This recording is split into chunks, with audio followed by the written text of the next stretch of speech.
이런 내용들은 반드시 암기를 해서 답안에 나타내야 됩니다. 고득점하는 수험생들의 답안에는 이런 것들이 정확하게 나타납니다. 네, 정확하게. 그 목차에 담기면 베스트입니다. 대단히 여러분들이 주의해야 될 내용이 있습니다. 학설을 쓰면서 매우 무의미하게 기술하는 경우를 가끔 봅니다. 해서는 안 되는 그런 내용입니다. 네, 수험생 여러분, 출제위원, 채점위원들이 여러분의 답안을 흐트러 보지 않습니다. 왜냐하면 답안은 여러분 노력의 산물이자 땀의 흔적이기 때문입니다. 예. 기출 문제에 대해서도 말씀을 좀 주셨지만요. 주관식 같은 경우는 굉장히 좀 국소적으로 좀 나오지 않습니까? 객관식에 비해서. 객관식은 망라적으로 좀 나오는 느낌이라고 한다면, 근데 여전히 이때도 좀 기출 문제의 중요성이 있다고 할 수 있을까요? 주관식에서도요? 주관식에서도 기출 문항이 중요합니다. 중요하죠. 중요하군요. 네. 중요하고 실제 보면은 예를 들어 법령 보충 규칙 하나의 예를 들 때 그게 어떤 시험에서 반복해서 출제되는 경향을 보이고 있습니다. 네. 그렇다고 해서 객관식을 참조하면서 주관식 문항을 출제하는 건 아니지만 결국은 요체는 가장 중요한 것은 그 쟁점이 어느 정도 중요한가, 행정법에서 중요한 핵심적인 쟁점인가에 따라 결정이 되겠죠. 예, 동일한 사실관계가 출제되지는 않습니다만 주관식에서 동일한 사실관계가 반복해서 출제되지 않지만 동일한 쟁점이 출제되는 경우는 허다합니다. 예를 들어 판결의 기속력, 재처분 의무, 그 범위 이런 것들은 기본적 사실관계의 동일성. 이건 사실은 처분사의 추가 변경에서도 문제되고 재처분 의무에서도 문제가 된단 말이죠. 이런 것들은 그 쟁점의 중요도에 의해서 반복해서 출제되는지 여부가 결정되는 것이지 기타 다른 사유를 특별히 고려하는 것은 아니라고 할 수 있습니다. 교수님, 그러면 지금 이제 어떤 쟁점과 그 중요도에 대해서 말씀을 많이 주고 계신데요. 한편으로는 이런 느낌도 좀 들 것 같습니다. 학생들이. 그럼 교수님, 중요도는 어떻게 알 수 있을까요? 만약에 이렇게 교수에게 여쭙는다면 혹시 여기 대해서는 뭐라고 혹시 말씀을 해주실까요? 중요도. 결국은 뭐 기출 문제에서도 일부 판단하실 수 있겠습니다만 교수들이 최근에 관심을 가지는 분야, 그다음에 입법을 통해서 규정에 포함된 내용들, 예를 들어 행정기본법에 보면은 인허가 의제가 이제 일반 규정으로 들어오게 됐죠. 또 이의신청과 행정심판의 관계, 쟁송의 대상이라든지 쟁송기간의 기산점을 어디로 잡을 것인가에 관해서 행정기본법의 이름의 기준이 제시가 됩니다. 이런 내용들은 그만큼 중요도가 높다고 판단하셔도 무방하겠습니다. 또 한편으로는 교수님들께서 연구 논문을 많이 쓰신 부분도 중요도가 높다고 할 수 있을까요? 근데 연구 논문을 고려하면서 출제는 안 하거든요. 저는 하여튼 그렇게는 하지 않습니다. 알겠습니다, 교수님. 한편 이제 주관식 공부가 어떻게 보면 법학에 있어서는 정말 넘기 힘든 산이라는 느낌이 좀 많이 드는 것 같습니다. 그러다 보니 시중에 있는 소위 모범 답안이라는 것들을 물론 이제 어떻게 보면은 그 공부하는 학생들끼리 중에 모범 답안이겠죠. 그거를 그대로 외우는 어떤 전략을 좀 많이 택합니다. 이런 전략이 유효한지, 그래서 주관식이 어떤 걸 좀 보면서 채점에 좀 주안을 두시는지가 조금 궁금합니다. 변호사님도 사시 출신이시죠? 네. 그래서 아마 그런 작업을 하셨을 텐데 과거 사법시험 시절에는 단권화라는 얘기가 있었습니다. 많이 썼습니다. 단권화가 일종의 모범 답안을 만드는 거라고 볼 수가 있거든요. 맞습니다. 그러니까 답안의 매뉴얼을 만드는 건데요. 중요 쟁점에 대해서는 매뉴얼을 모범 답안을 자신의 걸로 체화한 그런 모범 답안을 가지는 게 대단히 중요합니다. 핵심 쟁점들에 있어서는 몇 가지 예를 들어볼까요? 이해의 편의를 위해서 판결의 기속력이라든지 원고적격의 학설에 관한 일반론, 제재적 처분의 기준을 정한 행정입법의 법적 성격, 행정입법의 통제, 그다음에 부작위에 의한 국가배상 청구의 가능성, 아까 말씀하셨듯이 거부의 쟁송 방법, 행정계획의 일반론 이런 예. 것들은 모두가 공부를 하는 그런 쟁점이거든요. 예, 중요한 맞습니다. 내용으로. 이런 것들에 대해서는 매뉴얼을 가지고 예. 그 답안에 대해서 반복적으로 그 쓰기 연습을 하는 게 대단히 중요합니다. 실제 가지고 있는 매뉴얼, 자기 걸로 만든 매뉴얼이 출제가 됐을 때는 가지고 있던 걸 확 펼치면서 네. 자신감과 희열을 느끼는 경험을 해보신 분들이 아마 있을 겁니다. 네, 맞습니다. 이 매뉴얼이 왜 중요하냐면 시험에서의 그 시간을 절약해주는 의미를 가지게 됩니다. 예. 그래서 다른 문항에 대한 시간 배분을 더할 수 있는 장점이 있고요. 그 과정에서 그 매뉴얼에 따라서 답안을 작성하면서 심적인 안정을 안정감 맞습니다. 예. 네, 그리고 자신감도 고양할 수가 있고요. 네. 그건 결국은 전체 득점의 상승을 당연히 가져올 수 있지 않겠습니까? 네. 그래서 어느 정도의 그 모범 답안 매뉴얼은 가지고 있는 게 좋겠습니다. 네. 정말 신기한 게 제가 공부를 한 지가 그래도 꽤 오래됐거든요. 네. 오래됐는데 교수님께서 방금 이 쟁점들을 말씀해 주시니까 제가 기억이 매뉴얼들이 뭔가 이렇게 또 기억이 떠오르면서 새로 있죠. 목차를 이렇게 구성했었는데 이게 매뉴얼이었구나 하는 생각이 네. 문득 듭니다. 얼마나 그거를 많이 써서 연습을 이게 체화가 좀 됐다는 느낌도 들거든요. 네. 근데 한편으로는 이제 학생들이 채점을 하시는 분들이 이제 어떻게 하시는지 모르다 보니까 목차하고 키워드가 중요하다 이런 이제 소문들도 있고 그래서 그것만을 모아서 외우는 학생들도 있거든요. 이건 혹시 교수님께서 어떻게 좀 보시는지 궁금합니다. 반은 맞고 반은 옳지 아, 않다 그렇죠. 이렇게 얘기할 수 아, 있습니다. 네. 분명히 네. 목차가 중요하죠. 네네. 키워드도 중요합니다. 상당 부분 맞는 얘기입니다. 네. 왜냐하면 답안지를 대했을 때 채점 과정에서 제일 먼저 눈에 띄는 게 목차일 것 목차거든요. 같습니다. 네. 근데 목차와 관련해서 무난한 방법은 여러분들이 보고 있는 수험생 여러분이 보고 있는 교과서에 있는 목차 정도만을 이렇게 그 익숙하더라도 크게 문제는 없는데 네. 한 가지 주의해야 될 사항이 그 목차에 내용이 담기면 베스트입니다. 목차에 내용이 담기면 네. 이게 무슨 말이냐 하면은 네. 예를 들어서 목차를 할 때 이제 학설에 그 목차를 달지 않습니까? 네. 학설명을 이제 얘기를 할 때 네. 실질설, 형식설 이렇게. 이렇게 얘기를 합니다. 네네. 근데 실질설, 형식설은 사실은 내용을 담고 있지 못합니다. 그런 것 같습니다. 한 가지 아주 재밌는 예를 들어볼까요? 네. 법령 보충 규칙 아까 여러 번 예를 들었던 네. 법령 보충 규칙에서 일부 교과서를 보면 형식설 이렇게 네, 얘기합니다. 그런 식으로. 네. 그러면 그 형식설은 내용적으로 행정규칙설을 의미합니다. 예. 네.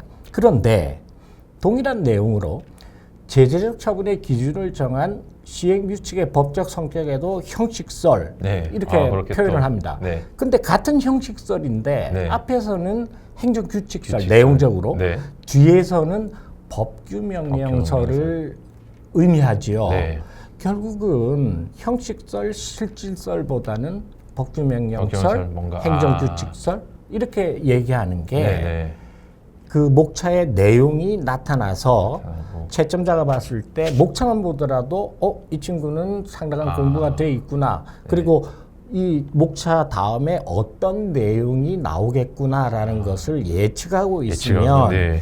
채점자가 답안을 읽어 나갈 때 굉장히 부드럽게 편하게 편하게. 읽어갈 수가 있는 것이죠. 그런 네. 점에서 적절한 목차 그리고 가능한 한 목차의 내용이 담긴다면 그건 금상첨화가 되겠습니다. 야, 이게 보통 사실은 잘 모르는데 아는 것처럼 쓰기 위해서 뭐 형식설이라고 쓰거나 실제 피해가는 경우들도 수험생 네, 입장에서 네. 있는데요. 교수님들 그걸 바로 아시네요. 딱 보시면 아무래도 이게 이 학생은 이거를 의도했구나라는 이런 게 보이는 답안이 좀 네. 내용을 알 수 있는 답안들이 그렇습니다. 훨씬 네, 좋은 네. 답안이네요.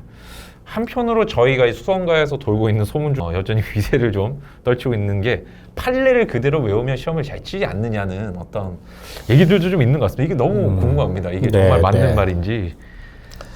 그 판례를 답안에 어떻게 기술할 것이냐에 관한 질문인 것 같은데요. 네.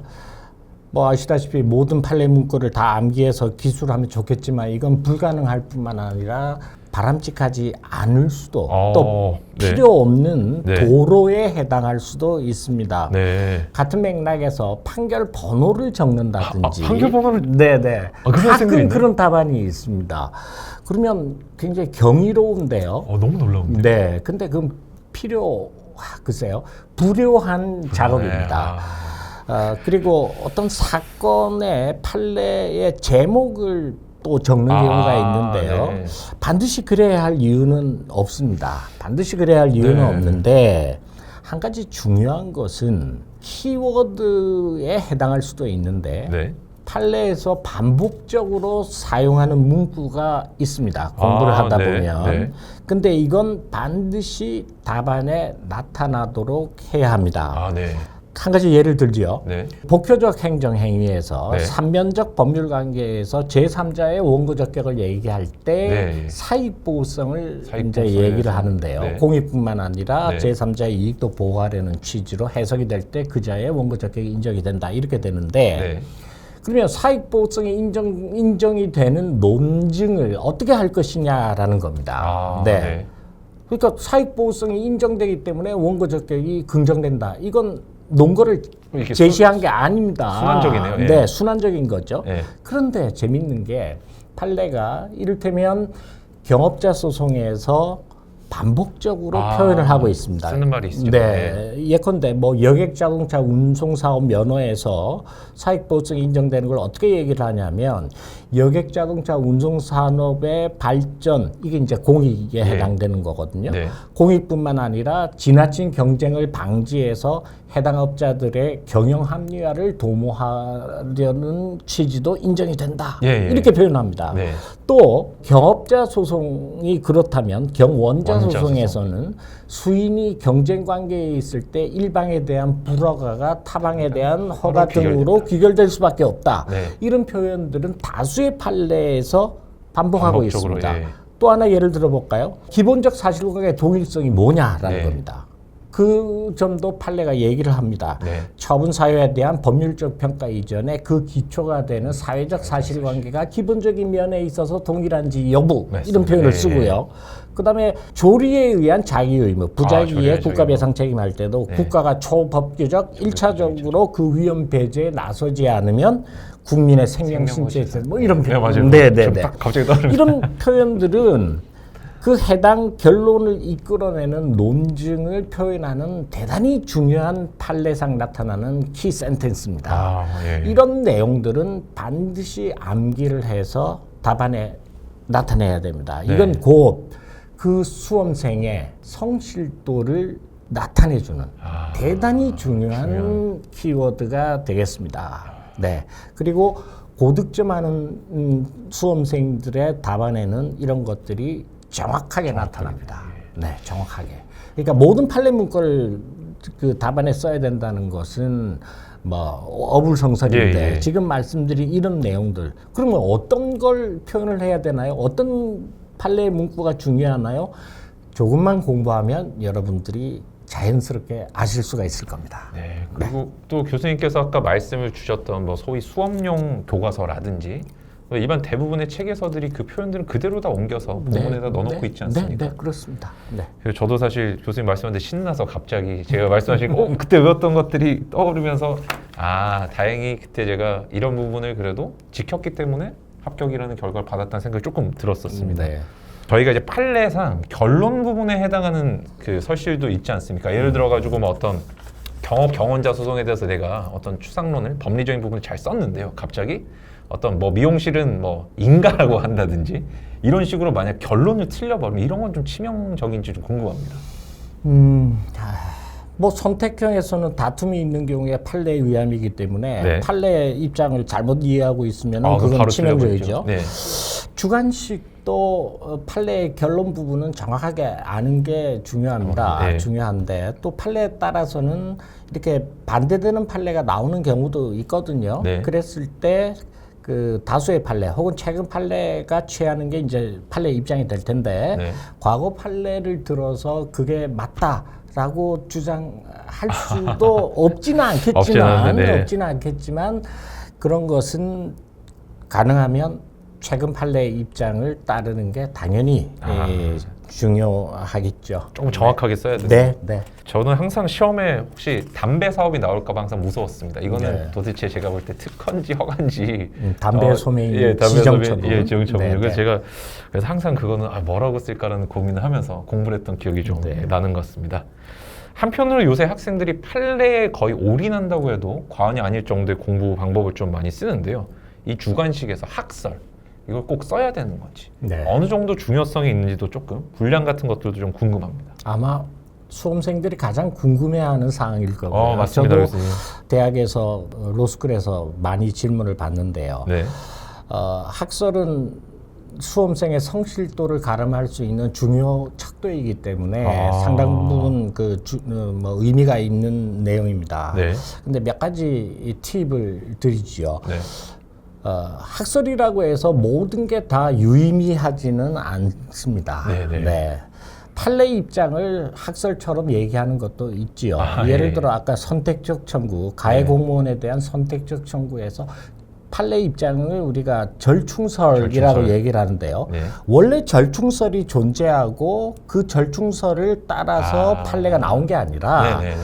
판례가 이렇게 설치를 했는데 그걸 이제 학자들이 이름을 붙이기를 네. 절충설이라고 이름을 붙이는 겁니다. 네네. 그리고 또 하나 실제 존재하지 않는 학설도 있습니다. 네. 그걸 존재하지 않는다는 의미는 그 학설을 지지하는 학자가 없다는 것을 의미합니다. 네. 오늘 너무 자주 나오는 것 같은데요. 법령보충규칙에서 사실 학자들 중에 여러분 행정규칙설이나 위헌무효설을 지지하는 책을 조금 보신 적이 있습니까? 없는 것 같습니다. 예, 없는 것 없습니다. 같습니다. 예. 네. 중요한 것은 배점에 따라서 그 학설의 분량이나 기술의 정도를 조정하는 게 중요합니다. 네. 뭐 방금 말씀드린 법령보충규칙의 학설, 그 법령보충규칙이 예를 들어 30점 배점으로 나왔다 그러면은 학설을 쭉 적는 게 유의미하겠죠. 네. 유의미합니다. 그런데 15점 문제로 나왔다 그러면은 방금 얘기했듯이 위헌무효설이나 뭐 행정규칙설 이런 건 사실 큰 의미가 없단 말이죠. 네. 그랬을 때는 기술적인 그 쓰기를 해야 되는데 네. 예를 들어 법적 성격으로는 법규명령설, 행정규칙설, 규범구체와 행정규칙설, 뭐, 위헌무효설 등이 있지만 뭐 판례가 설치하듯이 뭐 상위 법령과 결합해서 법규적 효력이 인정된다는 법규명령설이 타당하다. 이렇게 하더라도 그 표현만으로도 해당 수험생은 이 법령보충규칙의 법적 성질에 대해서 알고 있다는 게 드러난다는 겁니다. 드러나기 때문에 그런 것들은 이제 배점에 따라서 탄력적으로 하는 게 중요한데요.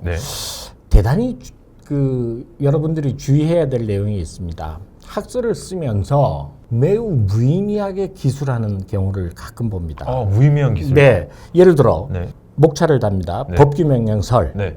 이 학설은 법령보충규칙이 법규명령이라는 견해이다. 사실은 위헌무효설. 이 학설은 법규명령 규칙이 위헌이라서 무효라는 견해이다. 아무도 풀었으면 그냥 그런 거네요. 그건 해서는 안 되는 그런 내용입니다. 네. 그다음에 뭐 얘기 나온 김에 학설에 관해서 한 가지 힌트를 선택형과 관련해서 드리겠습니다. 선택형에서 학설이 중요하지 않다는 의미는 아니지만 학설을 묻는 문제는 거의 출제가 되지 않습니다. 못 본 것 같습니다. 하나의 학설을 취할 수가 없기 때문입니다. 어느 학설이 정답으로 얘기할 수는 그리고 한번 보시죠. 다수설은 무엇이냐 이렇게 물을 수가 없습니다. 없을 것 같습니다. 왜냐하면 실제 존재하는 학설들을 다 카운팅 해야지 다수설이다 얘기할 수 있기 때문에 나올 수가 없습니다. 그렇기 때문에 그 선택형에서는 다툼이 있는 경우 판례에 의함해서 판례 입장으로 답을 정하는 게 그 문제 오류를 막는 하나의 첩경이 되겠죠. 다만 이렇게는 출제될 수 있습니다. 그 학설이 선택형에 A라는 학설에 의하면 아, 뭐뭐이다. 뭐뭐이다. 네. 네. 예를 들어 영점을 책임해서 주관설, 객관설 네, 뭐 이렇게 주관설, 나오지 예. 않습니까? 예. 이래서 하나의 학설을 전제를 하고 그 학설의 내용을 물을 수는 있지만 네. 선택형에서 학설을 직접적으로 묻는 경우는 흔치 않다. 흔치 않고. 예, 네. 이렇게 생각하셔도 무방하겠습니다. 아, 네. 이게 판단하기 어려운 뭐 다수냐 소수냐 이런 개념이 아니라 특정 학설을 취했을 때 결론이 어떤 건지를 물어볼 수 그건 있다. 물어볼 수가 있겠죠. 알겠습니다. 학설도 주관식에서도 반드시 쓰고 다만 그것들 배점에 맞게 좀 조절을 해야 된다. 이렇게 말씀을 한번 정리를 해보겠습니다. 저는 과거에 그런 거를 모형별로 좀 만들어 뒀던 것 같습니다. 아, 이 배점이 이렇게 나오면은 목차를 어떻게 쓰고 만약에 뭐 10.5점짜리를 나온다면 한 달락으로 다 쓰되 그렇습니다. 1, 2, 3, 4 번호를 매겨서 눈에 잘 띄게 표현하겠다는 이런 전략들을 그게 아까 말씀드린 자기만의 매뉴얼이라고도 할 수 있겠죠. 그걸 많이 만들어 뒀던 네. 것 같습니다. 그리고 제가 또 과거에 공부할 때 엄청 신경을 많이 썼던 것 중에 하나가요. 바로 글씨체입니다. 왜냐하면 저는 사실은 신경을 안 썼었는데요. 학원 모의고사 같은 걸 치다 보면 가끔씩 글씨를 못 알아보겠습니다. 이렇게 남기는 사람들이 있더라고요. 그리고 저는 이제 주로 시험 수험 기간을 짧게 가져가다 보니까 교수님들께서 그 쓰신 채점평을 진짜 가능한 모든 범위에서 수집을 해서 읽어봤었는데요. 가끔 글씨체를 언급하시는 분들이 계시더라고요. 그래서 과연 글씨를 잘 쓰는 것이 유리한지 이게 일단 궁금하고요. 두 번째는 저는 과거 채점평에 이제 목차나 주요 단어 한자로 쓰는 것도 좋다 뭐 이런 게 있었는데 요즘은 다 순한글로 좀 하지 않습니까? 이런 전략들도 여전히 좀 유효한지도 궁금합니다. 수험생들의 고민 사항입니다. 글씨는 뭐 최근에 변호사 시험에서 CBT, 컴퓨터 베이스드 테스트 방법이 도입되기로 결정이 돼서 아마 다음 시험부터 그렇게 되나요? 근데 컴퓨터로 답안을 작성할 걸로 돼 있고요. 네. 이런 경향은 다른 시험에까지 향후 확대될 것 같습니다만 아직까지도 절대 다수는 실제 수기를 해야 되는 주관식에서. 근데 수험생 여러분, 출제위원, 채점위원들이 여러분의 답안을 흐트러 보지 않습니다. 왜냐하면 답안은 여러분 노력의 산물이자 땀의 흔적이기 때문입니다. 다시 말해 글을 잘 썼다고 이쁘게 잘 썼다고 득점을 더하는 것은 결코 아닙니다. 다시 말해 명필일 필요는 없지만 적어도 변호사님 말씀처럼 판독은 가능해야 됩니다. 해독은 가능해야 됩니다. 자신의 개성을 지나치게 드러내는 필체는 노력으로 극복할 필요가 있습니다. 이건 나쁜 인상을 주기 때문이 아니라 판독이 불가능하면 점수를 부여할 수 없지 않겠습니까? 채점 자체가 안 되네요. 네네. 특히 받침을 알아보기 힘든 답안이 가끔 있습니다. 네. 예를 들어 볼까요? 있다 쌍시옷하고 없다의 비읍시옷이 판별이 불가능한 답안이 있습니다. 그러면 이게 그건 말이 완전히 달라지지 않습니까? 결론을 달리하기 때문에 대단히 중요합니다. 네. 그래서 특히 받침, 특정 자모의 안 좋은 습관을 가진 답안이 눈에 띕니다. 이런 것들은 조금 시정할 필요가 있습니다. 같은 맥락에서 이렇게 답안 중에 보면 극도로 글씨가 한쪽 방향으로 누워있는 기울어진 답안들이 있습니다. 그럴 경우에 채점위원은 상당한 피곤함을 느낍니다. 왜냐하면 보통 이렇게 바로 놓고 답안을 채점하는데 이렇게 누워있으면 이렇게 해서 채점자도 같이 누워야 됩니다. 네. 아이고. 네, 이건 결코 바람직한 답안이라고는 할 수가 없겠죠. 그리고 이와 병행해서 자신에게 맞는 필기구를 여러 시도를 통해서 하나를 확정해서 그걸 가지고 연습을 하는 그런 노력도 같이 병행할 필요가 있지 않나 여겨집니다. 선생님. 말씀하신 걸 한번 정리를 해보면 글씨를 잘 쓰고 못 쓰는 게 중요한 게 아니라 판독이 가능하게 해독이 가능하면 됩니다. 이게 채점이 가능하게 만드는 노력은 최소한도 좀 필요하다 이렇게 제가 정리 한번 해보겠습니다.